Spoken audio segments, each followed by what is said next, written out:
La psicología en el Perú encuentra su punto de inflexión decisivo entre 1950 y 1965, un periodo en el que el mundo se recuperaba de la Segunda Guerra Mundial y se daba inicio a la Guerra Fría. Asimismo, en el Perú se experimentaba una modernización que permitió que la psicología se transformara en una disciplina autónoma. El hito más significativo fue la fundación de la Sociedad Peruana de Psicología en 1954 y la creación de la sección de psicología en 1955, dependiente de la Facultad de Letras de la Universidad Nacional Mayor de San Marcos, impulsada por Blumenfeld. 4 años después, se crea el programa profesional de psicología en la Pontificia Universidad Católica del Perú. También se realizaron las primeras investigaciones psicológicas y se publicaron estudios en la revista de psicología sobre temas peruanos. En 1961, bajo el liderazgo de Reinaldo Alarcón, la sección de psicología se separa de la Facultad de Letras de San Marcos, obteniendo autonomía académica y su propio plan de estudios. En 1963, cuyo contexto fue el gobierno de Fernando Belaúnde Terry, se pone en acción el programa de la PUC, destacando Luis Felipe Alarcón. En 1964 se fundó la Escuela Profesional de Psicología en la Universidad Nacional de San Agustín, además de fundarse el Centro de Selección de Personal en la San Marcos. En 1965,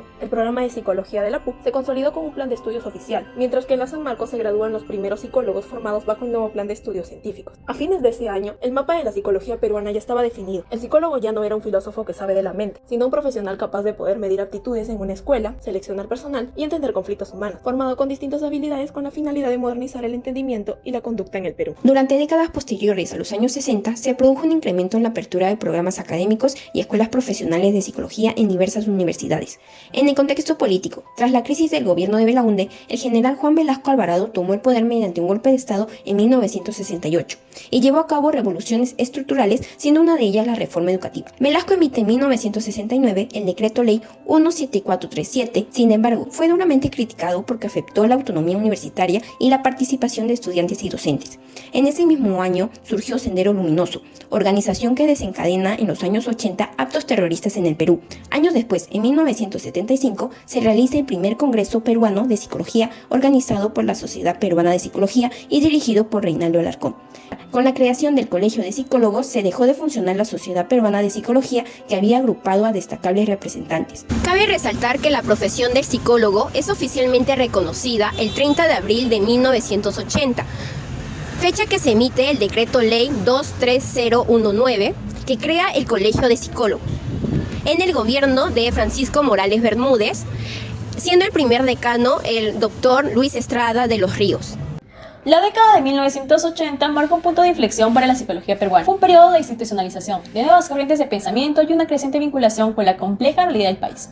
El primer hito llegó en el 1980, con la fundación de la Sociedad Peruana de Psicoanálisis, consolidando esta corriente en el ámbito local, un centro clave para la formación y aplicación de las teorías freudianas. En el 1983, la sección de Psicología del Departamento de Humanidades de la Pontificia Universidad Católica del Perú publica el primer número de Revista de Psicología dirigido por Roberto Lerner, que hasta el día de hoy se sigue publicando. En el ámbito legal, en el 1984 se promulgó la Ley Universitaria número 23733, que sentó las bases institucionales y académicas para que la psicología pasara de ser una disciplina emergente a una profesión establecida y reconocida dentro del sistema educativo superior peruano. En el 1986, la psicología dio un giro crucial hacia lo social. Se publicaron obras fundamentales como Psicología y Realidad Peruana, editado por Federico León, y Psicología, Pobreza y su Desarrollo, de Reinaldo Alarcón, que abrieron el camino para analizar los problemas estructurales del país. Ese mismo año, utilizando el psicoanálisis de forma interdisciplinaria, se publica el libro Entre el mito y la historia, psicoanálisis y pasado andino, con aportes de María Rosarowski, Marx Hernández y Luis Millones. Hacia finales de la década de los 80, la productividad académica peruana alcanzó su punto más alto en revistas internacionales prestigiosas, como la Revista Latinoamericana de Psicología, editada por Reinaldo Alarcón. Ese impulso científico pronto se enfrentaría a crudos problemas de los finales de los 80 y 90. La profunda crisis económica, la inestabilidad política, el terrorismo crearon un ambiente de violencia, vulnerabilidad, donde el consumo de drogas emergió como una vía de escape para muchos jóvenes. Ante esta realidad, la psicología dirigió su atención hacia esa problemática, resultando en la publicación en 1989 del volumen Pasta Básica de Cocaína, un estudio multidisciplinario, editado por Federico Rodolfo León y Ramiro Castro de la Mata. En el plano teórico, mientras que en los 80 el conductismo de Skinner tuvo una fuerte influencia, casi en paralelo llegó la psicología cognitiva, que para la década de 1990 capturó un marcado interés en la comunidad académica. La década de 1990 en el Perú fue un periodo de profundas transformaciones que redefinieron el país. En este escenario complejo, el rol del psicólogo peruano experimentó una evolución forzosa marcada por la necesidad de responder a una realidad social fracturada y a un modelo económico que cambiaba radicalmente. El contexto nacional fue el gran determinante. La primera mitad de la década estuvo ensombrecida por la violencia política. Frente a esta realidad dual de violencia y reestructuración económica, la psicología peruana desplegó sus esfuerzos en varios frentes. En el ámbito clínico y de la salud mental, el psicólogo asumió un papel crucial como intervencionista en crisis. Instituciones como el Instituto de Salud Mental Honorio Delgado Hideyo Noguchi y diversas ONGs se convirtieron en espacios donde estos profesionales aplicaron a menudo en condiciones precarias técnicas de contención emocional y manejo del estrés postraumático, atendiendo las heridas psicológicas de una nación en guerra consigo misma. Simultáneamente en el mundo laboral, el psicólogo organizacional se volvió indispensable para las empresas que buscaban ser competitivas. En el campo educativo y comunitario, el desafío fue más grande. Los psicólogos educativos trabajaron en un sistema público golpeado por la crisis, enfocándose en la orientación vocacional en un mercado laboral incierto y la identificación de problemas de aprendizaje. Por otro lado, los psicólogos comunitarios se dedicaron a fortalecer las redes de apoyo y a promover la salud mental entre las poblaciones más vulnerables, aquellas que sufrían directamente los embates de la pobreza y el desplazamiento forzado. Esta década, sin embargo, no estuvo exenta de desafíos para la profesión. Fue un periodo de prueba y adaptación, donde la psicología peruana demostró su resiliencia y su capacidad para responder a las demandas más urgentes de su tiempo. A lo largo de este trabajo hemos visto cómo la psicología fue evolucionando a lo largo del siglo XX, cómo se desvinculó de la filosofía y se formó como ciencia con sus propios métodos y objeto de estudio.